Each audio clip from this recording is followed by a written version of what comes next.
पता है सतयुग में जब तपस्वी लोग तपस्या किया करते थे, ऋषि मुनि आदि, तो राक्षस राक्षस लोग जो थे वो उनकी तपस्या भंग करने के लिए आ जाया करते थे, और वो कुछ ना कुछ ऐसा दुष्कृत्य किया करते थे जिससे कि वो चाहते थे कि इनकी तपस्या भंग हो, ये सद्मार्ग पर ना चले, है ना।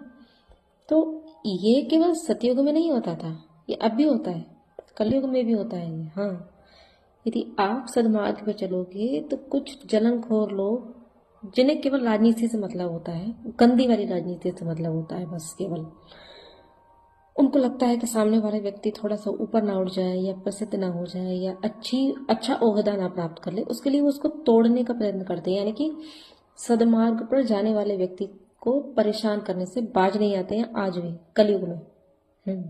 ऐसा है आज भी, ऐसा नहीं।